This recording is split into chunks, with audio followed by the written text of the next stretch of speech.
seperti yang dijanjikannya kepada nenek moyang kita, kepada Abraham dan keturunannya untuk selama-lamanya. Jadi janji itu untuk selama-lamanya. Segala keturunan sampai kapan? Sampai selama-lamanya. Untuk apa? Mengatakan aku berbahagia. Berbahagia karena apa? Karena dia adalah apa? Atau karena dia adalah siapa? Turun ke ayat 42. 42. Lalu berseru dengan suara nyaring, diberkatilah engkau di antara semua perempuan dan diberkatilah buah rahimmu. Tahan dulu. Elizabeth mengatakan, terpujilah engkau di antara wanita. Dan terpujilah buah rahimmu, anak yang ada dalam rahimmu. Dua pujian, satu ke Maria, yang kedua ke Yesus. Kenapa pujian diberikan kepada Maria dan kepada Yesus? Karena ayat berikutnya. Siapakah aku ini sampai ibu Tuhanku datang mengunjungi aku? Karena dia adalah ibu dari Tuhan. Karena itu terpujilah engkau ibu Tuhan, dan terpujilah engkau Tuhan yang ada di dalam rahim. Karena tadi ketika Ndoro tanya, kenapa bersama dengan Bunda Maria? Karena ini poin penting. Ibu Tuhan, ibu yang menerima rahmat ini. Kalau kita turun ke ayat 28.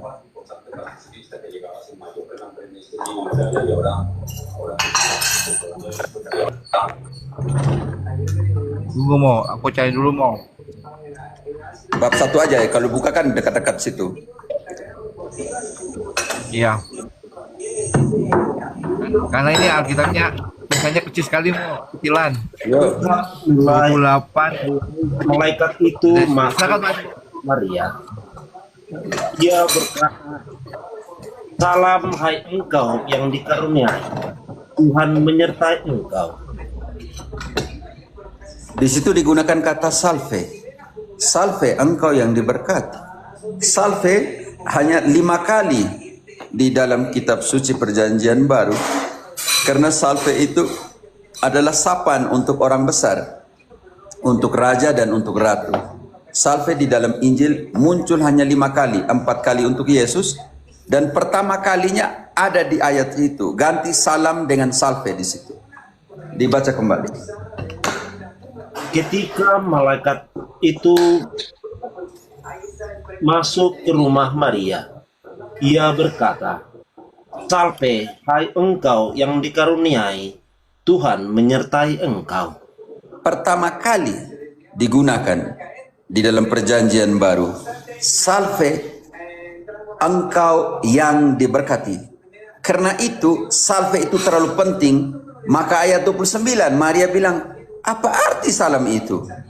Karena Maria juga tahu bahwa dia bukan seorang ratu, dia bukan orang besar pada saat itu, saat ketika Gabriel datang. Karena itu ayat 29 mengatakan sangat jelas, Maria terkejut mendengar salam itu. Apakah arti salam itu? Karena menggunakan kata salve. Lanjut. Maria terkejut mendengar salve itu, lalu bertanya di dalam hatinya, apakah arti salve itu? Karena terlalu besar kata itu untuk dia yang rendah hati.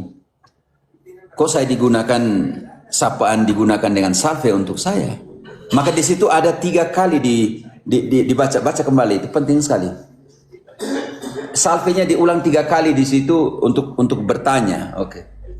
Maria terkejut mendengar perkataan itu, lalu bertanya di dalam hatinya, apakah arti salve itu?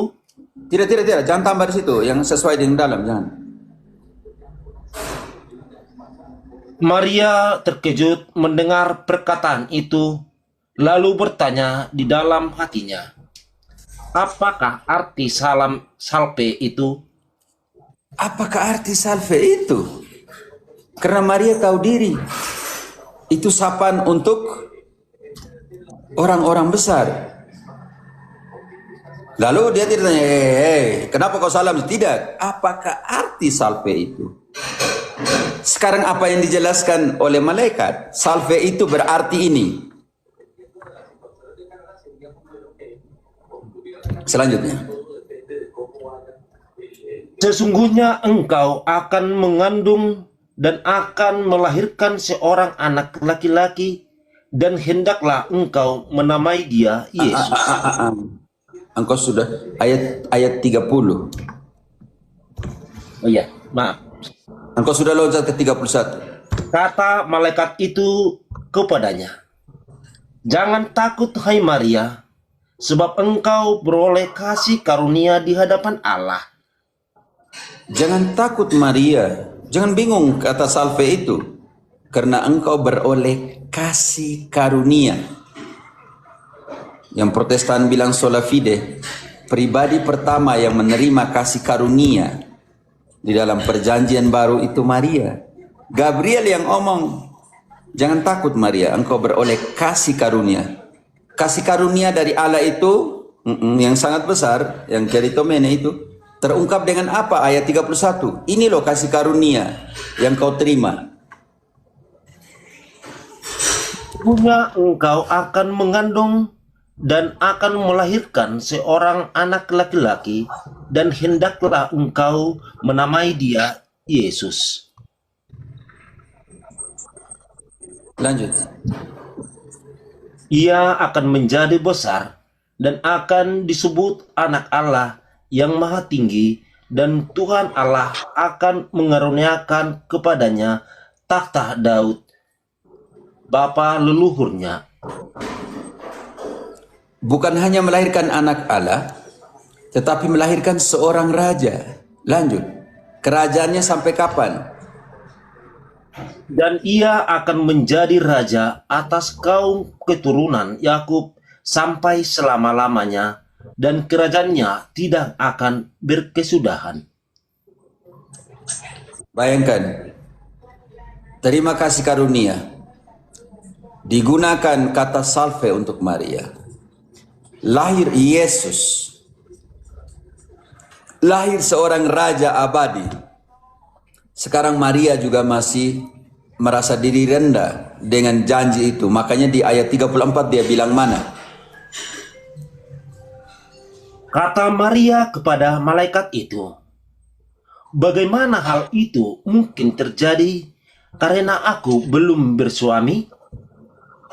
Maria ragu. Dia belum bersuami. Sangat jelas bahwa itu masih dalam yang namanya desponsario dalam bahasa Spanyol atau Latin, artinya mereka masih dalam tahap satu, tidak hidup sama-sama. Jadi Maria bilang, saya belum bersuami. Saya, kalau di dalam bahasa aslinya mengenal, saya belum mengenal seorang laki-laki.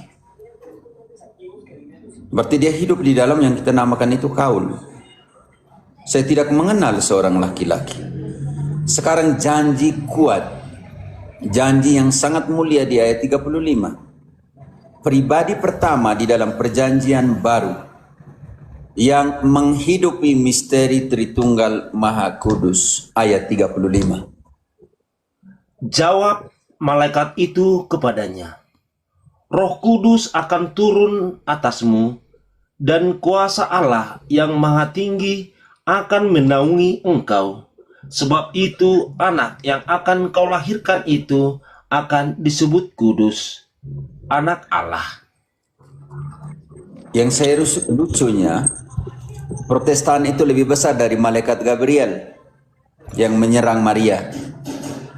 Sedangkan di sini sangat jelas dikatakan bahwa anak yang akan kau lahirkan itu akan disebut kudus, anak Allah. Sejak kapan Protestan lebih besar dari malaikat Gabriel? Roh Kudus akan turun atasmu, pribadi. Ketiga, kuasa Allah Bapa akan menaungi engkau, pribadi kedua. Sebab itu anak yang akan kau lahirkan akan disebut kudus, anak Allah. Artinya apa? Sangat jelas di sini. Pribadi pertama di dalam perjanjian baru yang menghidupi misteri Tritunggal Maha Kudus. Saya tidak mengerti karena Protestan selalu omong jelek tentang Bunda Maria. Sedangkan sebesar malaikat Gabriel mengatakan, engkau beroleh kasih karunia. Roh Kudus akan turun atasmu. Kuasa dari Allah Bapa akan menaungi engkau. Sebab itu anak yang akan kau lahirkan akan disebut Kudus Anak Allah. Belajarlah dari kerendahan hati Maria ayat 38.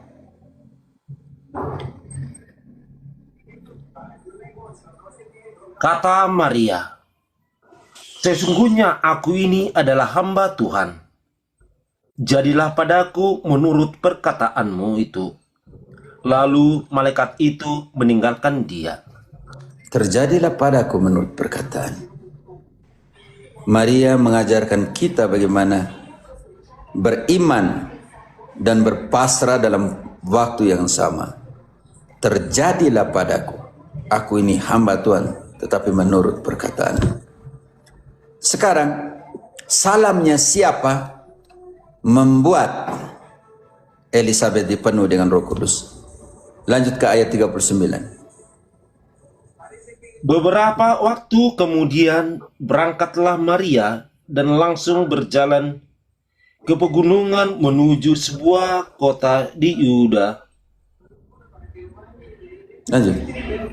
Di situ ia masuk ke rumah Zakaria dan memberi salam kepada Elizabeth. Garis bawahi. Dia masuk ke rumah Zakaria, Imam Zakaria, dan memberi salam. Garis bawahi kata memberi salam. Ayat selanjutnya akan menjelaskan kepada kita bahwa setelah atau ketika mendengar salam Maria. Lanjut. Dan ketika Elizabeth mendengar salam Maria, melonjaklah anak yang di dalam rahimnya, dan Elizabeth pun penuh dengan Roh Kudus. Protestan, dengar itu baik-baik. Injil mengatakan ketika mendengar salam Maria.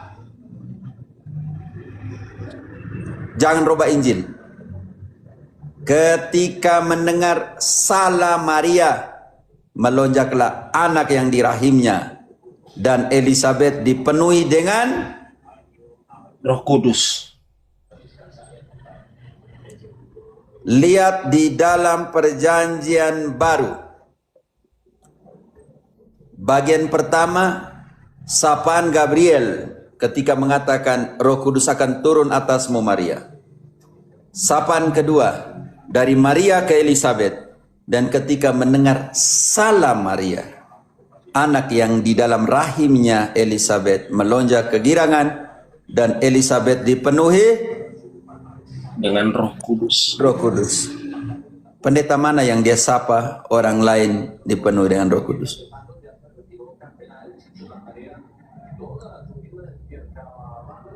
Pendeta mana yang mau dibandingkan dengan Bunda Maria, yang hanya dengan salamnya Elizabeth dipenuhi dengan Roh Kudus dan anak yang ada di rahimnya melonjak kegirangan?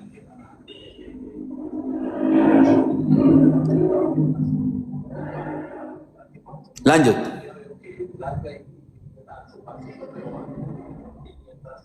Dan ketika nomor 42, lalu berseru dengan suara nyaring, diberkatilah engkau di antara semua perempuan, diberkatilah buah rahimmu. Siapakah aku ini? Siapakah aku ini sampai ibu Tuhanku datang mengunjungi aku? Lanjut alasan kenapa ibu Tuhanku datang mengunjungi aku. Karena, lanjut ayatnya penting sekali.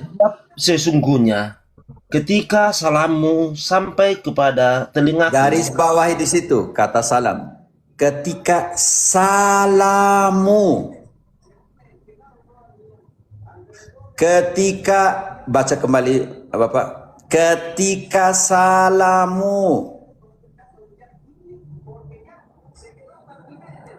Siapakah aku ini sampai ibu Tuhanku mengunjungi aku? Sebab sesungguhnya ketika salammu sampai kepada telingaku, anak yang di dalam rahimku melonjak kegirangan. Salamnya siapa yang membuat anak di rahimnya Elizabeth melonjak kegirangan?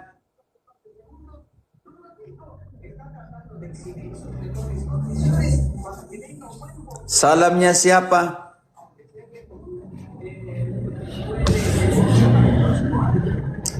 Kalian semua di atas di mana nih? Maria mau. Salamnya siapa yang membuat anak di dalam rahimnya Elizabeth melonjak kegirangan? Maria. Salam Bunda Maria. Bunda Maria. Bunda Maria. Lanjut ke ayat 47. Dan hatiku bergembira karena Allah juru selamatku. Lanjut, mulai dari sekarang. Sebab ia telah memperhatikan kerendahan hambanya. Sesungguhnya mulai dari sekarang segala keturunan dan menyebut aku berbahagia. Kecuali Protestan. Mulai dari sekarang segala keturunan, koma, kecuali Protestan akan menyebut aku berbahagia. Ayat itu berbunyi seperti itu? Atau menyebut segala keturunan? Akan menyebut aku berbahagia. Di mana ke segala keturunan itu? Dari mana sampai ke mana? Ayat 55. Janji yang diberikan kepada siapa sampai kapan? Seperti yang dijanjikannya kepada nenek moyang kita, kepada Abraham dan keturunannya untuk selama-lamanya. Artinya Protestantisme bukan keturunan. Kesian sekali. Karena itu orang Kristen berdoa bersama dengan Bunda Maria. Kisah Para Rasul 1 ayat 13-14. Kalau para rasul saja berdoa bersama dengan ibunya Yesus, bagaimana dengan Protestan yang bilang pengikutnya Yesus?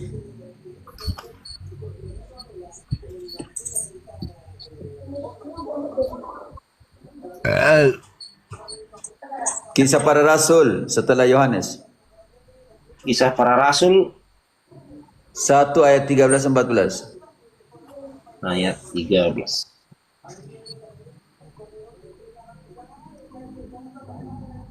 Setelah mereka tiba di kota, naiklah mereka di ruang atas, tempat mereka menumpang. Mereka itu ialah Petrus dan Yohanes, Yakobus dan Andreas, Filipus dan Thomas, Bartolomeus dan Matius, Yakobus bin Alpeus, dan Simon orang Zelot, dan Judas bin Yakobus. Mereka semua bertekun dengan sehati dalam berdoa bersama-sama dengan beberapa perempuan serta Maria, ibu Yesus, dan dengan saudara-saudara Yesus. Para rasul berdoa dengan siapa? Saudara-saudara Yesus. Aku jawab terakhir bagaimana itu? Beberapa perempuan dan Maria ibu Yesus. Baca ulang ayat 14. Mereka semua bertekun dengan sehati dalam doa bersama-sama dengan beberapa perempuan serta Maria, ibu Yesus, dan dengan saudara-saudara Yesus. Para rasul berdoa dengan ibu Yesus? Iya. Iya mau. Kesian Protestan. Dikatakan pengikut Yesus tetapi tidak punya ibu. Emangnya Yesus turun dari surga? Langsung. Yesus yang Protestan itu Yesus yang turun langsung dari surga, tidak melalui seorang perempuan yang melahirkannya.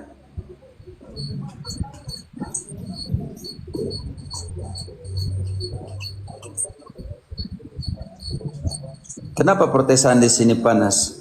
Mereka belajar tafsir dari mana?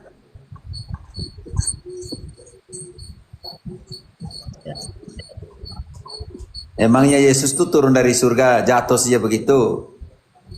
Makanya Yesus yang Protestan itu tidak dilahirkan oleh seorang perempuan. Yesus yang Protestan itu dilahirkan oleh kitab suci. Makanya sola scriptura. Sejak kapan Protestan dilahirkan oleh Skriptura? Yang sangat jelas tertulis dalam kitab suci tidak percaya. Lalu kenapa kalian bilang sola Skriptura?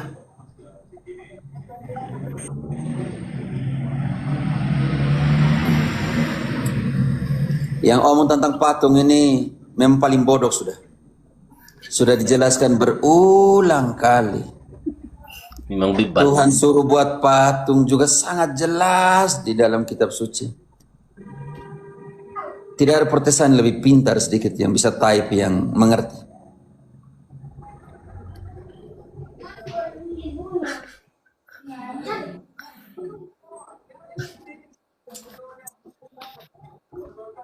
Begitu. Oke, kira-kira itu kenapa orang Kristen bersama dengan Bunda Maria. Sangat jelas di situ bahwa para rasul pun memberikan contoh berdoa bersama-sama dengan Bunda Maria, Ibu Yesus. Tidak ada masalah. Luther pendiri kalian doa rosario, tidak ada masalah. Tidak ada masalah.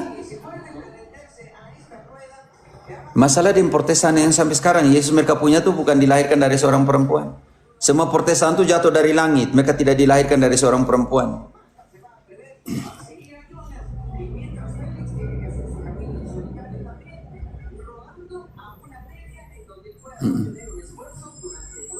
Itu yang jadi kesian sekali.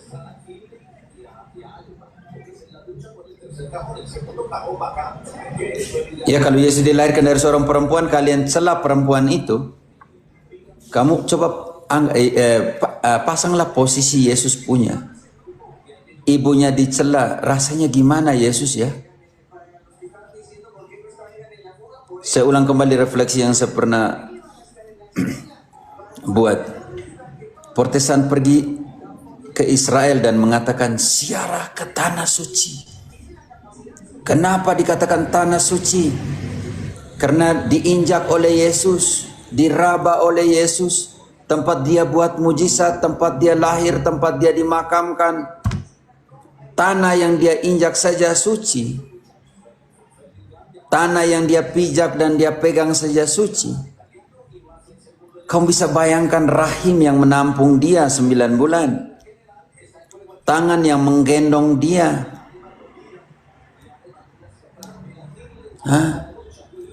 Yang menyusui dia, yang memandikan dia, kan masih bayi waktu itu, yang menggendong dia, diturunkan dari salib dan diserahkan kepada ibunya. Tangan ini yang sentuh dia ini, yang lahirkan dia ini, yang rahim yang 9 bulan ini kalian katakan berdosa. Sedangkan kalian pergi ke ziarah ke tanah suci, Bapak Pendeta dan Protestantisme, dan kalian bilang tanah suci. Rahim ini kalian bilang berdosa. Itu paling kurang ajar. Taruh posisinya Yesus ketika ibunya dijelek-jelekan. Rasanya bagaimana kalian yang ada di room ini ketika ibu kalian difitnah? Sedih, Mo. Sedih.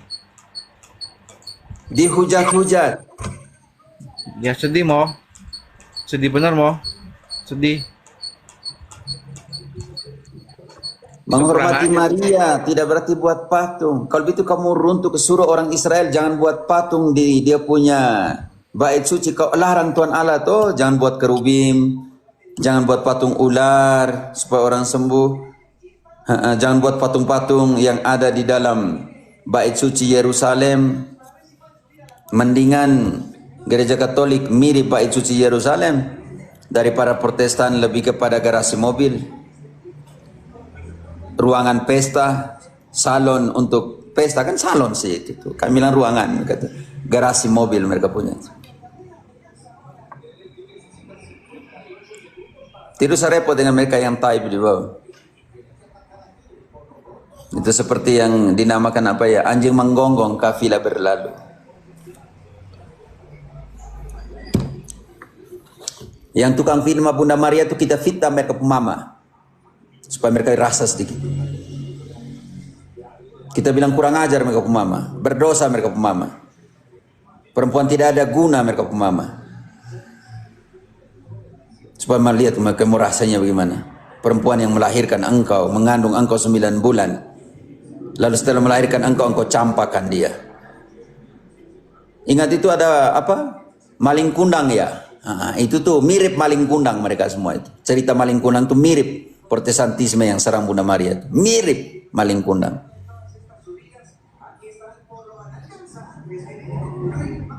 Setiap kali mereka serang Bunda Maria kita panggil mereka, "Hei maling kundang." Begitu saja.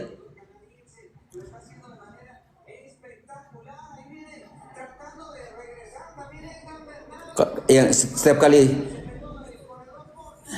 maling kundang, adakah maling kundang di bawah ini?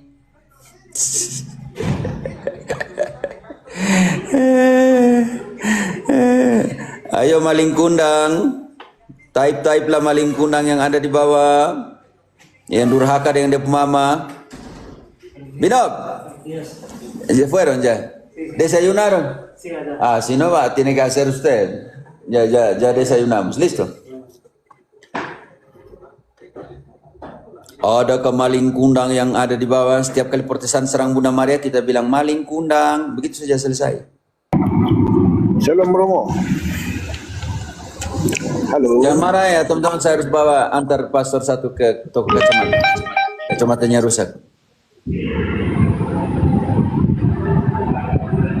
Pemburu dolar, maling kundang. Terima kasih Romo Cafe. Terima kasih ya Romo Cafe. Yo, terima kasih.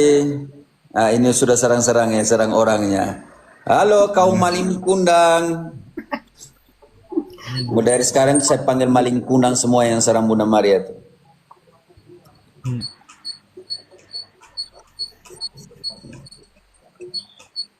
Baca TB2 di situ berhala kasih karunia murah hati. Engkau jangan terlalu bodoh tuka, belajar kitab suci baik-baik. Romo Bidat, iya Helmi Samloy maling kundang. Nah, begitu. Romo Cafe, saya pamit dulu ya Romo Cafe. Yo, ya terima kasih udah cium patung-patung kau Roma. Iya sudah maling kundang. Nah, begitu saja. Durhaka dengan ibunya. Kundang. Kami menghormati Bunda Maria tapi tidak buat patung. Iya, terima kasih maling kundang.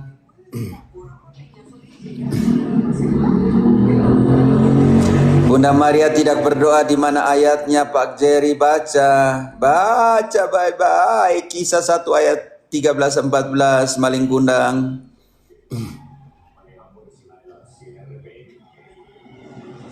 Ibu Maria hanya ibu yang terpilih, wajar kita hanya menghormati. Iya, kau mama juga hanya engkau mama itu hanya untuk lahir kau saja, tidak besarkan kau, tidak beri kau makan, tidak menyusui engkau. Hanya kau lahir langsung buang saja, langsung buang saja.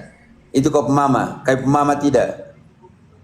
Hanya melahirkan, durhaka sekali. Emangnya kau pemama hanya melahirkan engkau? Mana ada ibu di sini Dian, engkau setelah melahirkan kau buang ke mana, kau taruh situ dia makan sendiri. Dia cari susu sendiri. Dia jalan sendiri, dia mandi sendiri. Tidak mau. Hanya mama ya dari Protestan yang serang Bunda Maria itu lahir hanya melahirkan. Enak setelah hanya kitab suci sekarang hanya melahirkan. Enak.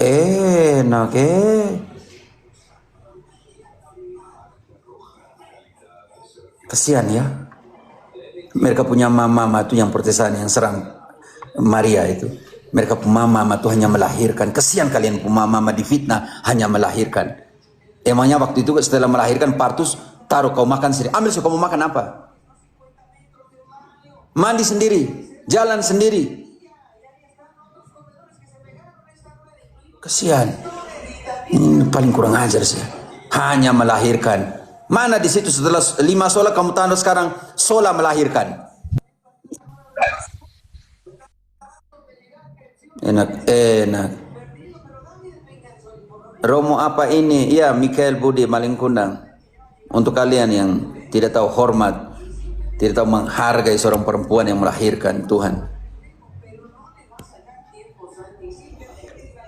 Romo capek penyebab patung. Iya, kehadiran saya membuat kamu capek. Capek supaya jangan curi lagi uang-uang pada persepuluhan. Capek supaya kalian jangan janji iman. Capek. Capek kamu ke penghasilan sudah tidak ada lagi. Orang sudah tidak percaya dengan persepuluhan. Itu namanya capek di situ. Kamu bilang saya Romo capek ke? Yang membuat kalian capek untuk tidak lagi menularkan ajaran yang sesat. Romo mirip preman, tidak apa. Paus Fransiskus bilang, jadilah anak jalanan Kristus punya, tidak apa. Mau preman ke, mau apa ke, urusan kalian. Preman doktrinal, anggap itu, ajar yang benar. Romo nilep 1,6 miliar, tidak. Saya satu orang yang cari uang, saya tidak cari uang sembarang.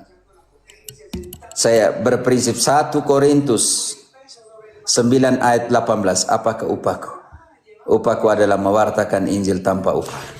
Jangan sampai mereka panas lagi dengan kerahiman ilahi di sini pasti.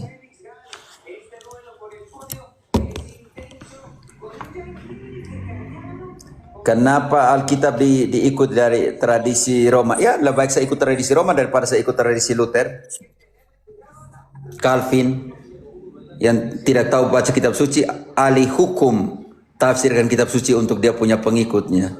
Kesian sekali.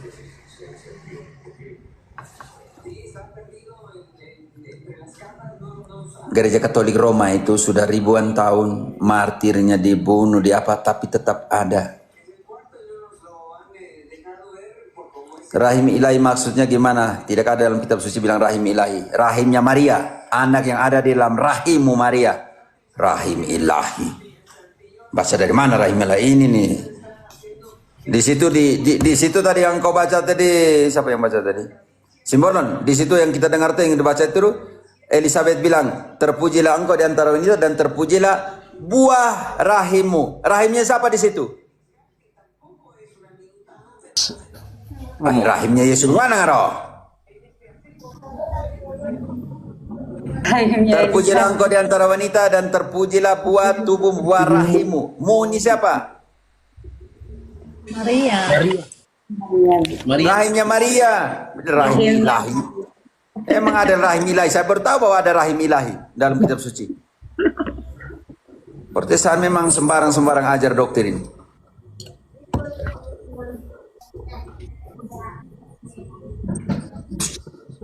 Sabarlah. Kenapa Romo capek sudah begini? Begini nasib, begitu maksudnya begitu atau bagaimana? Romo capek ya, membuat kalian capek untuk supaya jangan ajar sembarang-sembarang. Tidak apa kalau itu. Artinya itu adalah kecapaian. Punya mereka punya ilahi, kecapaian ilahi. Yesus bilang, datanglah kepadaku kalian semua yang lemah letih dan berbeban berat, supaya kalian tidak diperas dalam persepuluhanmu, janji imanmu, buah sulungmu. Seperti itu. Sudahlah, jangan lagi jadikan jemaatmu sebagai sapi perah. Sudahlah. Paulus bilang, apakah upahku? Upahku adalah mewartakan Injil tanpa upah, dan aku tidak menggunakan hak-hak kerasulanku.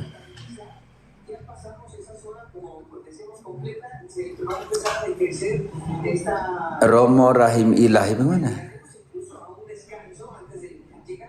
Ada yang bilang rahim ilahi itu bagaimana maksudnya? Rahim ilahi. Tidak ada rahim ilahi, saya mau jelaskan bagaimana. Mau tanya lagi, ini orang ini tidak pernah, tidak logis ini orang. Sudah tahu tidak ada rahim ilahi juga mau paksa saya jelaskan bagaimana. Yang di situ bilang rahimnya Maria bukan rahim ilahi. Duh, orang ini tidak mengerti ya. Ini pasti Protestan ya, atau Katolik yang tidak mengerti ini.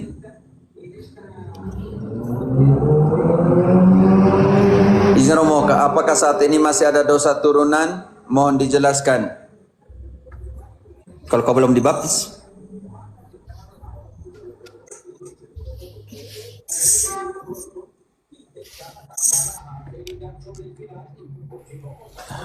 Mungkin kerahiman ilahi. Kau jangan pakai mungkin, karena dia bilang rahim ilahi. Saya tidak bisa bilang dia kerahiman, karena dia tulis rahim. Kita omong tentang rahimnya Maria.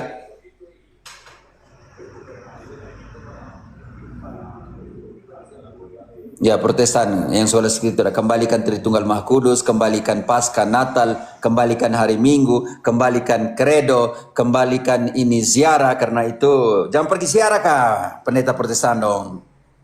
Jangan pergi ziarah karena ziarah itu tradisi Katolik. Karena itu terjadilah perang salib, karena itu untuk menjaga waktu itu para peziarah ke tanah suci.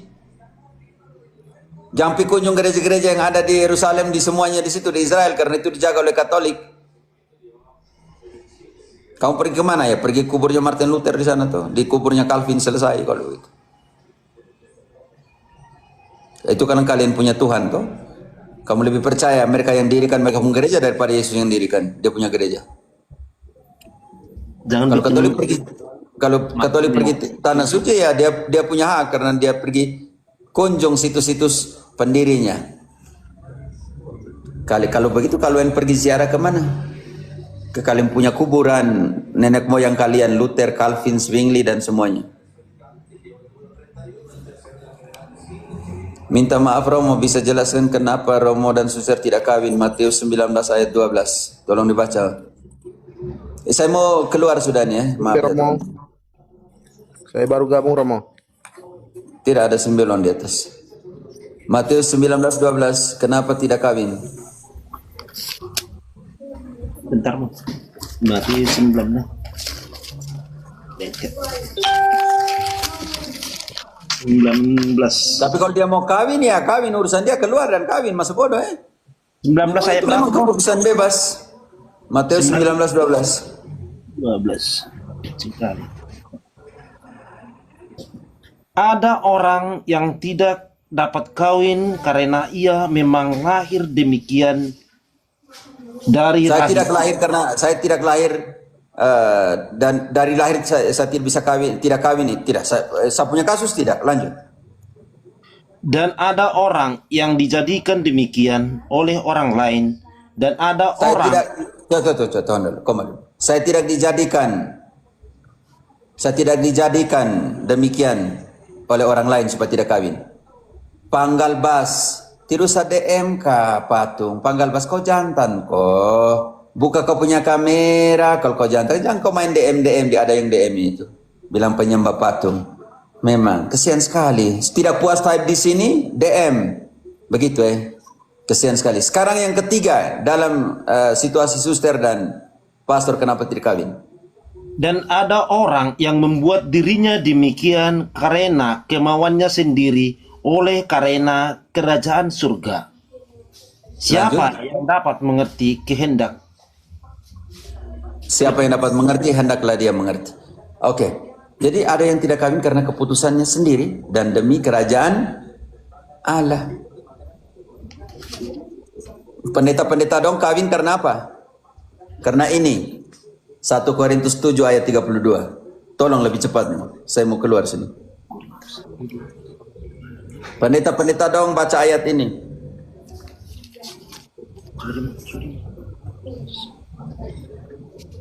Setelah Roma 1 Korintus 7 ayat 32 selanjutnya. Kenapa para suster dan imam tidak kawin? Tidak menikah? Korintus 7 ayat berapa mau? Lihat ada yang type di bawah itu. Saya ulang 3 kali yang kau tidak dengar mana. Korintus 7 ayat 32, Kak.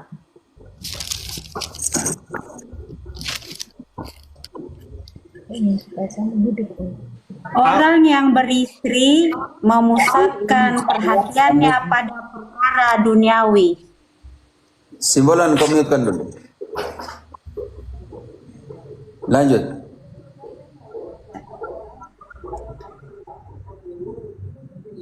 Nurul, lanjut.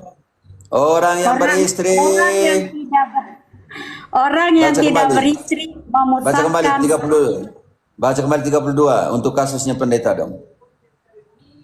Aku ingin supaya kamu hidup tanpa kekhawatiran. Orang yang tidak beristri memusatkan perhatiannya pada perkara Tuhan. Pendeta dan Bagaimana Protestan, koma dulu. Orang yang tidak beristri memusatkan perhatian kepada perkara Tuhan. Bagaimana? bagaimana Tuhan berkenan kepadanya. Lanjut, sekarang orang beristri. Orang yang beristri memusatkan perhatiannya pada perkara duniawi. Bukan saya Bagaimana cari validasi, ayat omong seperti itu. Baca kembali orang yang beristri, Bapak Pendeta. Baca kembali. orang yang beristri memusatkan perhatiannya pada perkara duniawi. Bagaimana ia dapat menyenangkan istrinya? Haleluya. Pendeta, kalian mewartakan atau menyenangkan perkara dunia, bagaimana menyenangkan istrimu? Lanjut. Bukan saya ngomong. Dan Bagus. dengan demikian perhatiannya terbagi-bagi. Perempuan yang tidak bersuami dan anak-anak gadis memusatkan perhatian mereka pada perkara Tuhan, supaya tubuh dan jiwa mereka kudus. Tetapi perempuan yang bersuami memusatkan perhatiannya pada perkara duniawi. Bagaimana ia dapat menyenangkan suaminya? Ini Panggal Bas, ini bodoh sekali ya. Dia type di bawah tidak puas DM. Tidak ada protes yang lebih pintar, yang lebih dewasa kah? Baca kembali ayat terakhir. Dan dengan demikian Baca kembali ayat yang kau tadi, yang sebelumnya. yang 33 ya Romo. Orang yang beristri memusatkan perhatiannya pada perkara duniawi. Dengar itu, Bagaimana ia dapat menyenangkan istrinya? Lanjut sekarang suster-suster dong. Dan dengan demikian perhatiannya terbagi-bagi. Perempuan yang tidak bersuami dan anak-anak gadis memusatkan perhatian mereka pada perkara Tuhan, supaya tubuh dan jiwa mereka kudus. Tetapi perempuan yang bersuami memusatkan perhatiannya pada perkara duniawi, bagaimana ia dapat menyenangkan suaminya? Hehehe, Romo pecudang, perempuan dalam kitab Wahyu bukan Maria. Maria tidak sakit bersalin.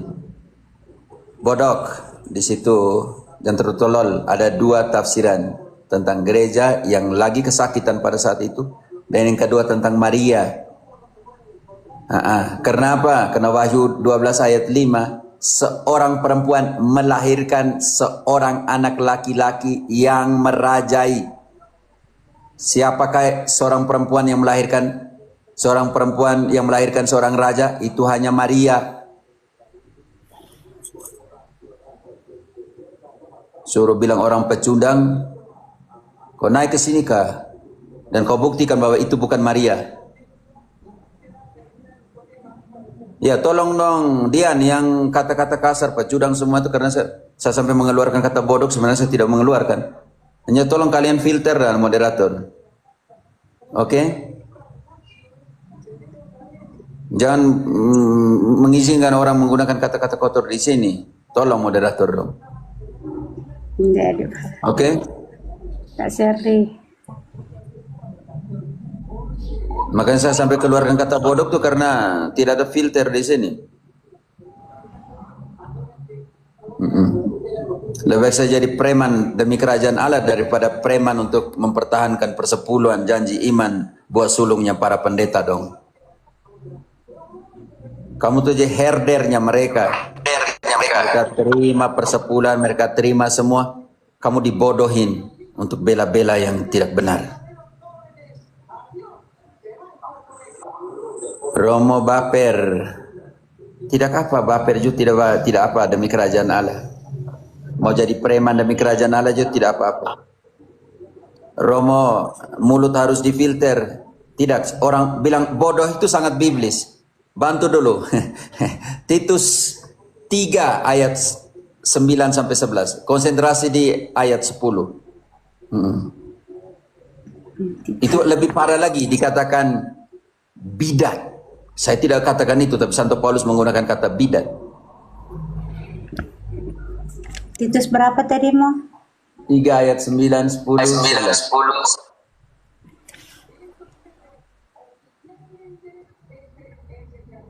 Titus 3 ayat 9 dan 10.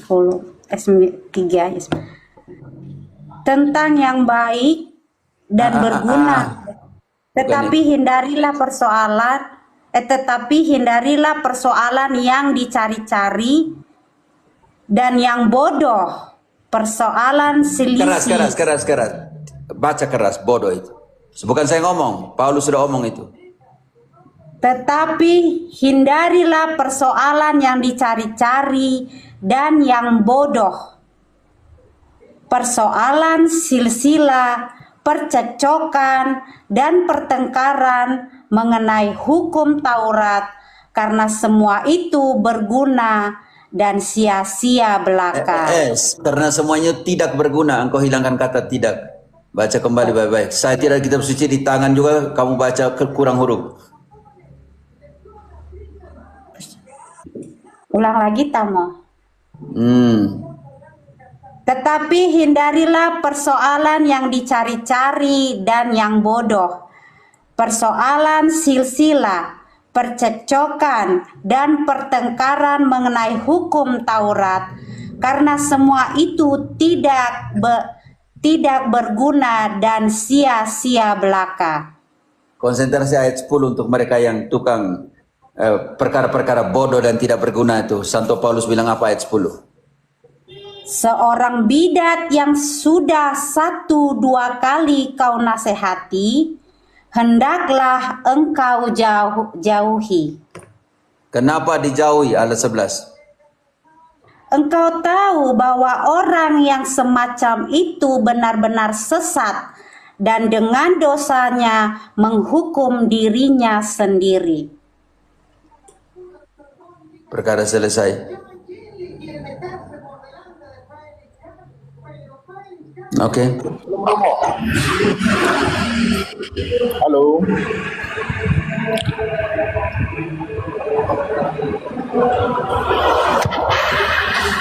Siapa yang ribut nih?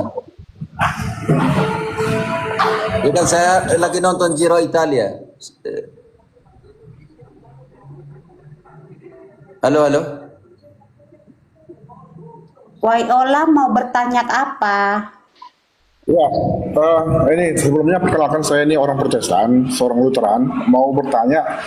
Kemarin saya mengikuti debat itu dengan Pak Melatok ya. Ada yang saya kutip di sana, Bapak berkata bahwa kebenaran di dalam Katolik itu ada 2, satu kitab suci, satu tradisi suci. Magisterium, oke.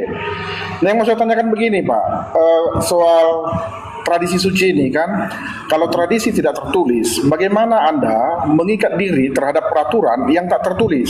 Kalau tidak tertulis, maka ukurannya apa? Seseorang bisa muncul membawa aturan dan dia berkata ini tradisi loh, nanti di sana juga begitu. Dia datang ini tradisi. Langsung. Engkau terima Tritunggal Maha Kudus?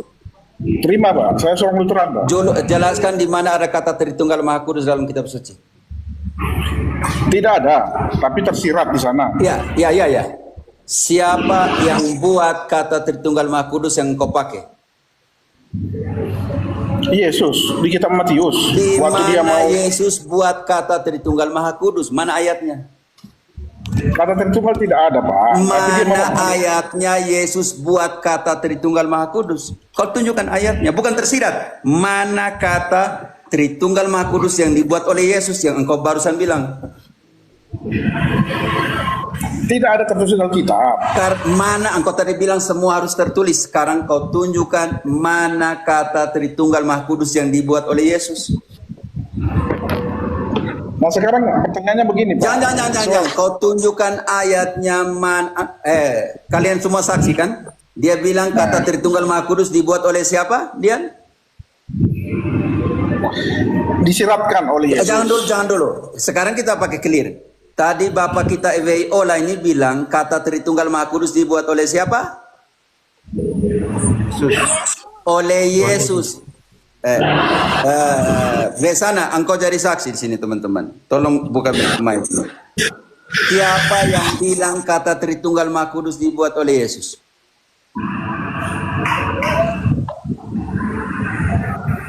Halo, semua yang Katolik di atas nih, yang kalian tidak ada mic kah untuk buka? Siapa yang bilang kata Tritunggal Maha Kudus dibuat oleh Yesus? Waiola. Wahai Ola, sekarang kau buktikan bahwa Yesus membuat kata Tritunggal Maha Kudus. Mana ayatnya?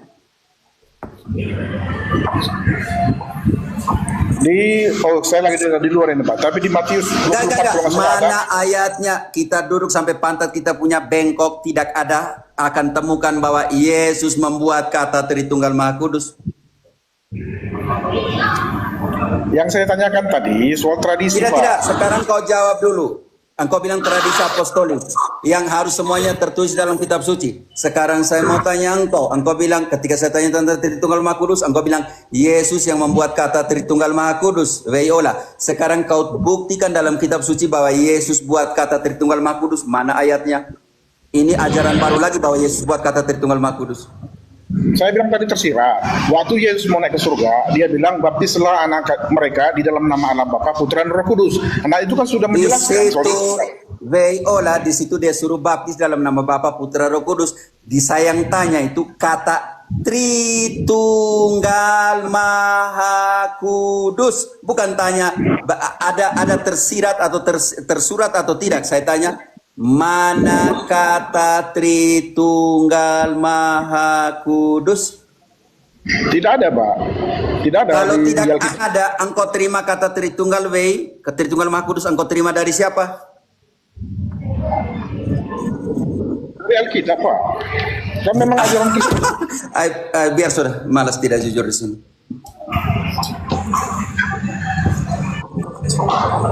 Ada.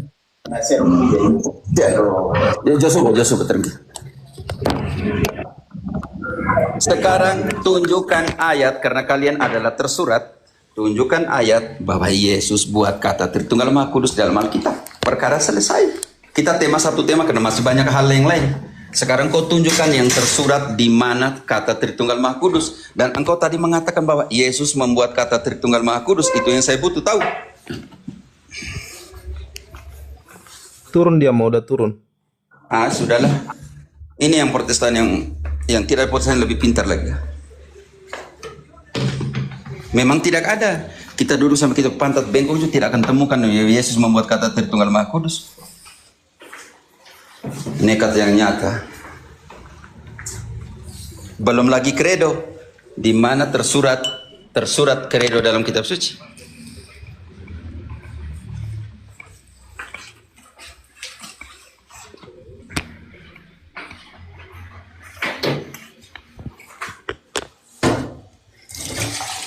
Halo Kak Dian Doru.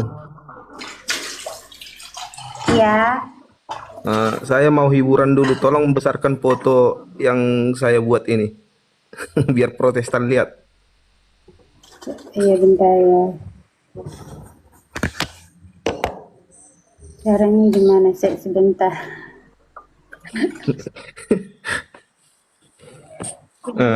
Di manakah tertulis dibaptis di dalam drum karatan gitu?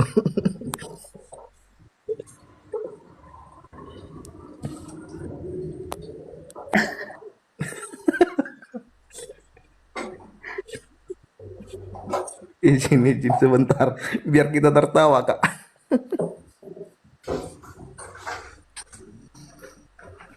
Maunya ada videonya, maunya. Ada Bang, kebetulan saya marga Tangang juga, salam kenal. Salam kenal juga, Pra. Emang udah.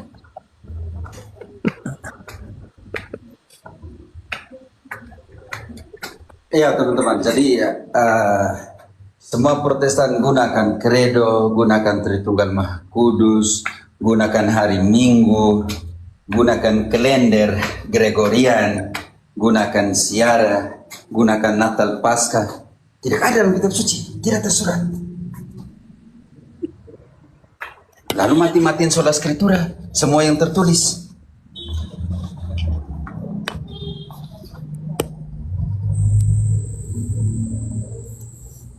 Ini nekat yang nyata atau nekat yang bodoh? Dua hal. Yang ku dapat malam ini tentang salpe aja.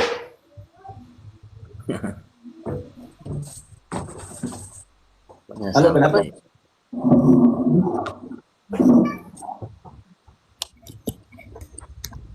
Malam ini kalian dapat bahwa kata Tritunggal Maha Kudus dibuat oleh Yesus. Itu ada itu mau. Dibuat Waiola Romo. Tidak, dia tadi bilang dibuat oleh Yesus. Iya, Waiola yang mengatakannya. Ajaran baru saya baru tahu malam ini juga.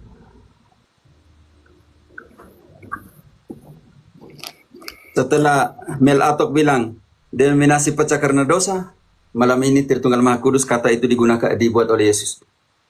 Waduh, kasihan sekali. Ini kelas yang Protestan begini nih. Saya itu lebih menghargai pendeta-pendeta di Kolombia. Setelah debat itu, kalau mereka tidak bisa omong, mereka jujur. Sedangkan pendeta-pendeta Indonesia setelah debat cari pembenaran. Sampai Mel Atok punya YouTube juga cari pembenaran. Dewasa sedikit. Makanya saya tidak komen aja, saya bilang, wih, saya ingin tingkat kebebasan pendeta-pendeta begini kah? Dia punya Selamat tingkat malam, akademis. Romo. Kesian, maksudnya kesian sekali. Iya, Ar, ada apa? Mau bertanya apa sama Romo? Silakan. Ya, saya penggemarnya. Selamat malam dulu, Romo. Saya tidak ada penggemar, saya tidak ada pengikut, saya tidak ada penggemar. Oke? Engkau jangan bilang penggemar, oke? Saya dari Manggarai, Romo. Saya juga Katolik, Romo. Iya, saya tidak ada penggemar, saya tidak ada pengikut. Oh iya, oke? Romo. Maaf, maaf, Romo. Ngefans bang, ngefans. Ngefans you tidak? Ngefans you aja, tidak? Iya. Oke. Baik, teman-teman. Kalau mau naik itu Protestan yang pintar sedikit, yang Protestan yang kurang pintar itu rusak semua di sini. Kenapa saya harus tanya balik? Karena dia harus mengerti apa yang dia tanya. Sama saya kalau dia tanya dia tidak mengerti, hanya desainnya untuk buat apa juga tidak guna. Kenapa saya tanya balik dalam debat itu atau dalam diskusi? Karena yang pertama dia harus mengerti apa yang dia tanya. Kalau dia tidak mengerti apa yang dia tanya, tidak guna. Contoh yang tanya tentang penyembah berhala, patung. Kau mengerti tentang patung dan penyembahan tidak? Kalau kau tidak mengerti patung dan penyembahan secara biblis, tidak ada guna kau tanya. Kau datang sini bukan hanya untuk belajar. Awal-awal dia percaya Tritunggal katanya ya. Bukan percaya, dia terima kata Tritunggal Maha Kudus. Ya Protestan terimalah. Tapi ketika ditanya, tunjukkan ayat di mana ada kata Tritunggal Maha Kudus. Senekatnya dia bilang Yesus yang buat kata Tritunggal Maha Kudus. Saya bukan tanya di mana Yesus omong Bapa, Putra, Roh Kudus. Saya tanya, siapa yang buat kata Tritunggal Maha Kudus? Dia bilang apa tadi? Yesus. Di mana? Matius 28 ayat 19. Pergilah ke seluruh dunia, jadikanlah muridku, baptislah dalam nama Bapa dan Putra Roh Kudus. Saya bukan tanya Yesus bilang Bapa, Putra, Roh Kudus. Saya Bapa, Putra, Roh Kudus, saya tanya Tritunggal Maha Kudus, kata itu dibuat oleh siapa dan kalian terima?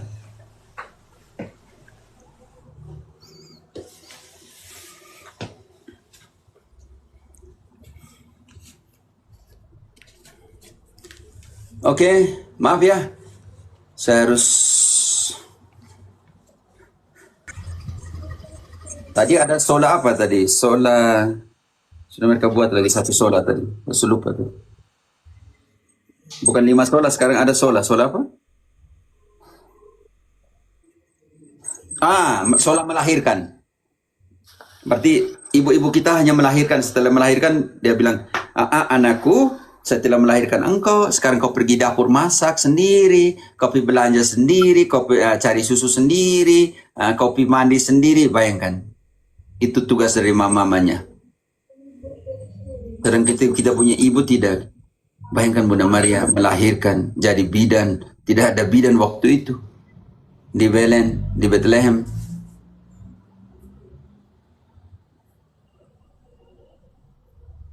Itu tidak mudah. Tolong. Kalau kami menghormati Bunda Maria, cara seperti apa? Kalian tuh, waktu kalian bilang kami menghormati mama kami, mama saya saya pergi kasih dia hadiah, saya pergi peluk dia, saya pergi apa. Itu yang saya mama, pengalaman pribadi. Cara menghormati dengan cara seperti itu, Protestan punya. Menghormati Ibu Yesus dengan cara seperti apa? Ini pertanyaan untuk kita semua. Kalau kita tahu menghormati mama kita dengan berbagai cara, walaupun yang sampai kecil, peluk, cium dia, kasih hadiah atau apa. Bagaimana dengan mama dari seorang Tuhan yang kita percaya? Dari Yesus yang menyelamatkan kita, menebus kita. Perempuan ini hanya Tuhan pakai lalu buang.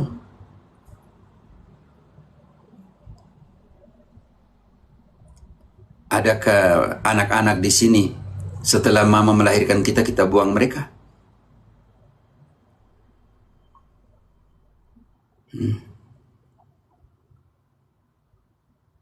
Kenapa ya? Maksud saya tidak sampai di sini. Maksudnya berpikir, saya bandingkan dengan saya punya mama yang bukan ibu Tuhan ya, ibunya saya yang berdosa ini. Sedangkan sedangkan Maria melahirkan Yesus yang tidak berdosa. Sebab itu anak yang akan kau lahirkan akan disebut kudus, anak Allah. Wow. Saya kadang tidak masuk sampai di sini.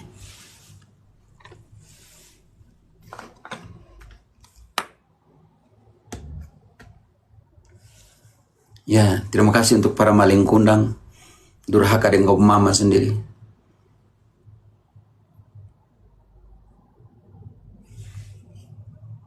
Kalau menghormati, taruh patung Maria di tempat terang, bukan di gua.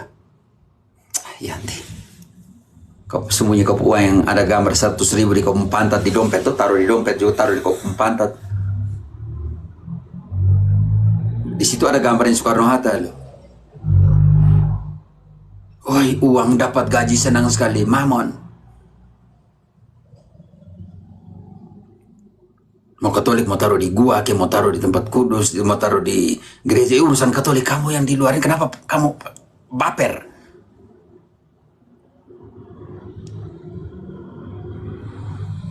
Hah?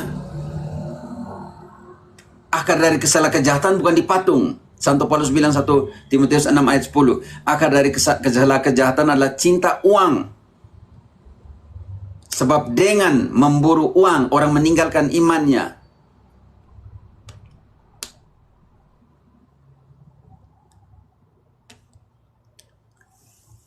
Dan 2 Korintus 2:17.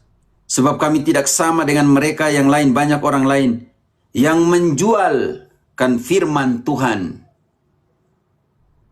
Sangat jelas, Santo Paulus bilang, firman dipakai sebagai marketing perdagangan untuk mencari uang.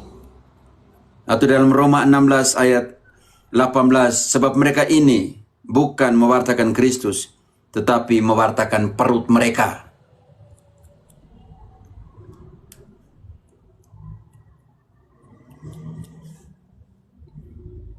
Bapak pendeta dong, kamu mati nih, bawa kamu punya harta ke kubur kah?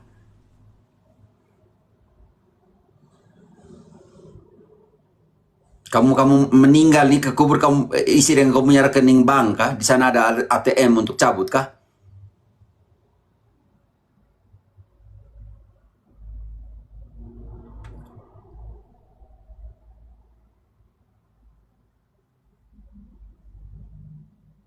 Mati kosong, tidak bawa apa-apa. Kamu ternyata lebih takut karena tidak ada uang daripada takut tidak masuk surga.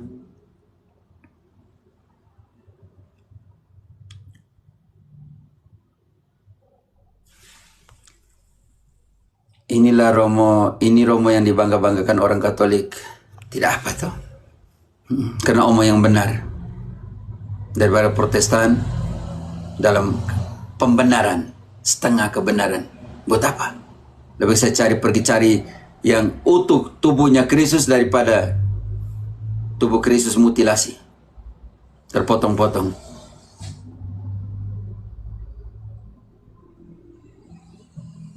Kesian. Lebih percaya orang yang mewartakan itu, si Edis TV dan DKK-nya itu, daripada mewartakan yang benar. Lebih percaya orang yang tiap hari serang, daripada buka kitab suci untuk ajar. Kamu yang Protestan ini nih, kalau gunakan kitab suci tanpa rasa malu, gunakanlah itu perjanjian baru itu dengan rasa syukur.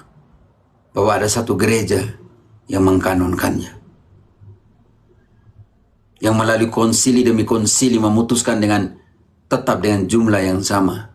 Dari Roma, Hippo, Kartago, sampai dengan Trente. Jumlah yang tetap sama. Lalu kalau yang Katolik menambahkan Deuterokanonik, tidak, Katolik menambahkan yang kalian pakai di tangan kalian. 27 kitab perjanjian baru.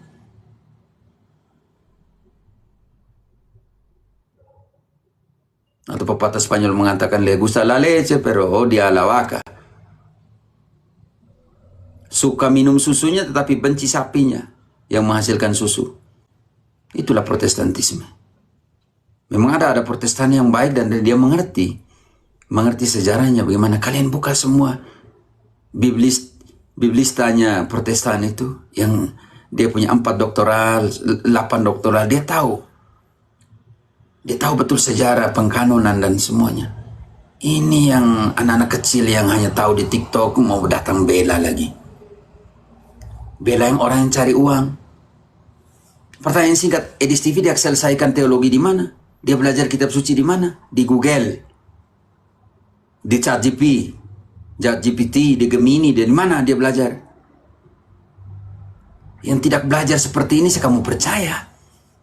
Makanya kualitas dari orang yang percaya dia itu sama dengan dia, 11-12.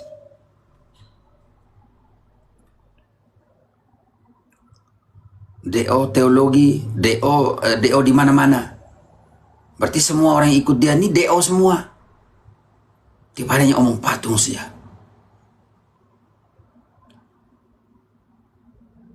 Sekarang bukan lagi maling kunang yang dipanggil, kita panggil mereka DO semua. Oh lah DO, sudah DO kah? Kapan kamu DO?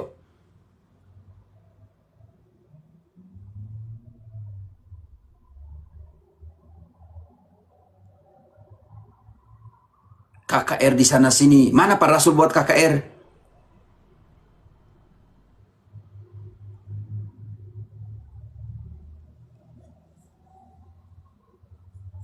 Tidak ada KKR dalam kitab suci. Modifikasi semua ajaran Yesus punya.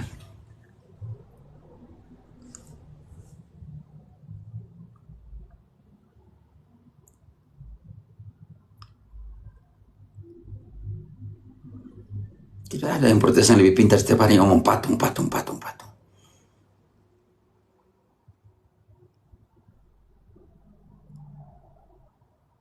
Sekarang malam ini ada 2 gelar untuk mereka. Satunya maling kunang, satunya DO.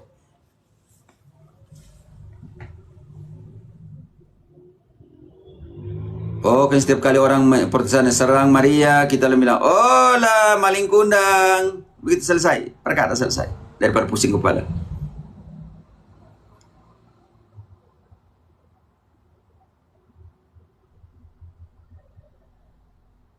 Makanya pater, saya selalu ingat ada pater ini yang Ekuador nih. Jeff bilang begini, makanya kalau pergi sekolah tuh jangan sampai di pagar sekolah saja, masuk sampai kelas ya. Yang begini-begini yang DO tuh yang pergi sekolah, pergi kuliah hanya sampai di pagar saja, sampai di gerbang saya pulang kembali.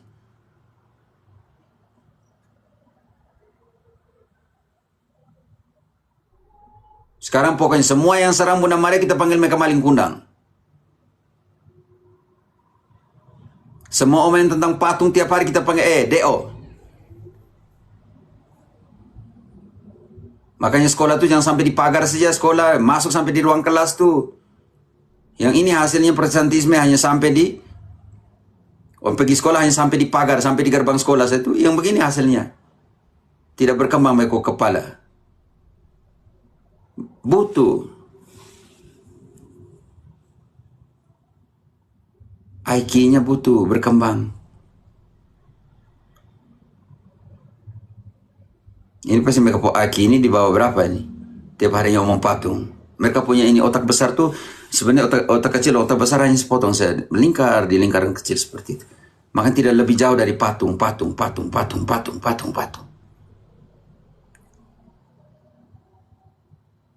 Baik, Sven. Yo. Terima kasih untuk yang menghujat Maria, para maling kundang abad ke-16, dan orang yang DO semuanya ini. Belajar tuh jangan sampai di pagar sekolah. Masuk sampai kelas. Supaya jangan DO terus. Iya, terima kasih. Tapi Bos, sebelum itu Kakak